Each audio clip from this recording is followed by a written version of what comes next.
どうも、日本語で喋りましょうの岡戸です。このポッドキャストでは自然な日本語でいろんなテーマについて話しています。このエピソードのスクリプトを読みたい人はぜひパトレオンをチェックしてみてください。よろしくお願いします。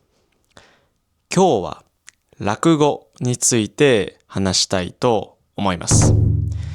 最近僕ね、初めて生で落語を見る機会がありました。なので今日は落語がどんなものかという話と、僕が実際に見た落語の感想について話したいと思います。で、まず落語とは何か簡単に説明したいと思います。落語というのは日本の伝統的な話の芸です。落語を話す人のことを落語家と言うんですけど、この落語家がステージの上で一人で話す。これを落語と言います。ステージの上で一人で話をするというのはいろんな国であると思います。例えば、スタンダップコメディとかもそうですよね。ステージの上で一人で面白い話をしますよね。ちょっとそれに近い感じですけど、日本の伝統的なもの、これが落語なんです。で、今、例えで例としてスタンダップコメディを出しましたけど、落語は実はステージの上に座るんです。立って話すんじゃないんですね。ステージの上に座布団というクッションがあって、その上に正座で座って話をすることが一般的です。で、この落語というのはまたスタンダップコメディとはちょっと違って、ただ話すだけじゃなくて道具も使うんです。例えば扇子とか手ぬぐいを話しながら使います。でもこの2つの道具を使いながらいろんなものを表すことができるんです。例えばどんなことが表せるかというと、扇子を箸に見立てて使ったりします。なので落語のストーリーの中で、例えばうどんを食べるシーンとかそばを食べるシーンとかがあるとしますよね。その時に扇子を使ってうどんを食べたりそばを食べているふりをするんですね。とか、あとは手ぬぐいを財布として使ったりします。こういうちょっとした道具があると、この話を聞きながらこの話の情景がよりはっきり頭の中に浮かぶんですね。で、落語家というのはただ面白い話を伝えるだけじゃないんです。ただ話を伝えるんじゃなくて、その登場人物、キャラクターになりきって話を伝えたりします。なので、このストーリーの中、物語の中に登場してくる人が2人いたとしたら、落語家がその2人を演じ分けるんですね。例えば、体の向きを変えて、そのキャラクターを演じ分けたり、例えば声のトーンを変えたりして、演じ分けたり、話し方を変えたりして、いろんなキャラクターを演じるんですね。なので、一人の人が話しているんですけど、本当に二人の人が会話しているように聞こえるんです。話しているだけで、その映像が頭の中に浮かんでくるんですね。これすごいですよね。やっぱりこういうのはこの落語家さんのスキルだと思いますね。テクニック。やっぱりすごい上手な落語家さんの話を聞くと、実際にその映像、ビデオを見ているような感覚になります。で、落語はどんな話をするかというと、大抵昔の日本が舞台になっていることが多いです。昔あった話を、伝えることが多いです。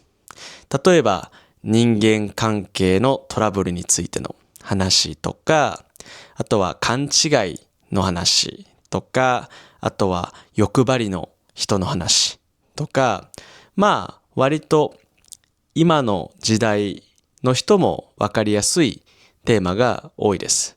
舞台は昔の日本なんですけど、現代の人たち、僕たちが見ても面白い話が多いです。で、落語で一番大事なことといえば、オチです。皆さん、オチって聞いたことありますかね？オチというのは、話の中の大事なところ、面白いところです。英語でパンチラインとか言ったりしますよね。なので、落語の話の最後には必ずこのオチがあるんですね。オチといえば、実は落語だけじゃなくて、日本のお笑いの中ですごい浸透している言葉なんです。普段の日常生活であんまりね、オチについて考えることはないんですけど、例えば大阪。大阪はお笑いの街と言われているんです。そのぐらいお笑いが人気なんですね。なので、よく聞く話だと、大阪の人と話をするときは必ずオチがなきゃいけないって言われるんですね。実際にそうなのかどうか僕は知らないんですけど、やっぱりテレビとか見てると大阪の人は話しているときに、必ずオチがあるし、例えば大阪の人をインタビューするみたいなビデオも見たことあるんですけど、お笑い芸人じゃない。普通の一般の人でもやっぱり話が上手い人が多いなって感じますね。どうですか？実際に皆さん大阪の人と話したことありますかね？多分話が上手な人多かったんじゃないですかね。で、今回僕が見に行った落語というのは、桂サンシャインという落語家の落語です。多分名前を聞いて皆さんちょっとって思ったかもしれないんですけど、そうなんです。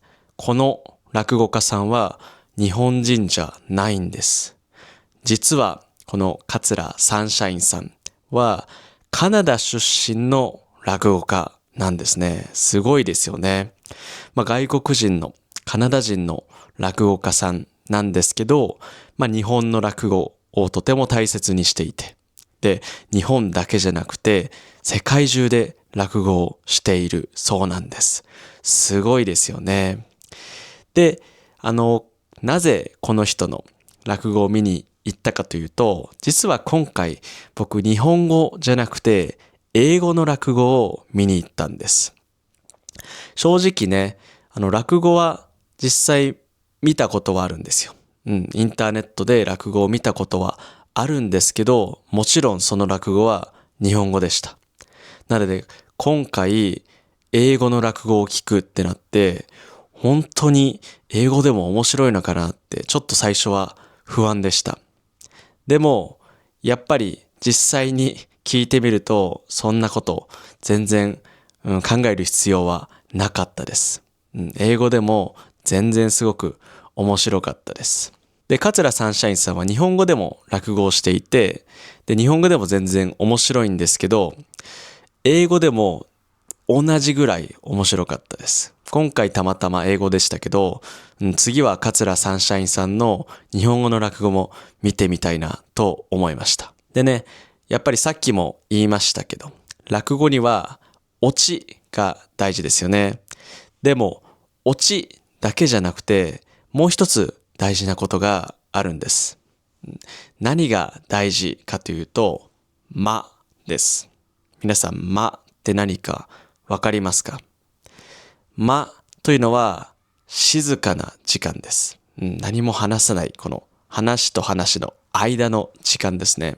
上手な落語家さんというのは、この間の使い方が上手なんですけど、今回見に行った桂サンシャインさんの間の使い方も素晴らしかったです。やっぱりさっき言ったオチの部分とか、大事な部分、面白い部分とか、そういう時にあえて間を作って時間を置いたり、あえてゆっくり話したりすることによって、この聞いてる人の注意を引くことができるんですね。で、その後にオチをドッと言って、みんなを笑わせるっていうのがすごいなと思いました。日本語でも難しいのに英語で落語をするっていうのはすごい努力して練習したんだなと思いましたし、もちろん才能もある方なんだと思います。でね、最初はね、僕は落語というのは言葉で面白い話をするものと思っていたんですけど、それだけじゃなくてね、こういう動きとか話し方とか間の使い方とか、そういうのが全部含めて落語なんだなと思いました。で、今回ね、会場には日本人だけじゃなくて外国人のお客さんもたくさんいました。やっぱり今回英語の落語だったので、お客さんもいろんな人が来ていて、でも英語でもね、やっぱりすごい面白かったので、みんなすごい大笑いしていましたね。その様子を見て思ったのは、桂サンシャインさんみたいにこれからね、英語で落語をしてくれる人がいたら、世界にね、もっと落語が広まっていくんじゃないかなと思いました。でね、まだ落語を見たことがない人も聞いてる人の中でいると思うので、ぜひね、チェックしてみてください。はい。ということで今日は落語について話してみました。皆さんは落語を見たことがありますか？ぜひコメント欄で教えてください。それから今日の話を聞いて少しでも面白いと思ったら、ポッドキャストのフォロー、YouTube の高評価とチャンネル登録、ぜひよろしくお願いします。それじゃあ最後まで日本語で喋りましょう。聞いてくれてありがとうございます。今日話した内容の振り仮名と英語訳、重要単語リスト付きのスクリプトを読みたい人は、リンクに載っている Patreon のサイトをぜひチェックしてみてください。そこで話してほしいテーマもリクエストできるので、どしどしメッセージを送ってください。それでは皆さん、さようなら。この番組はご覧のスポンサーの提供でお送りしました。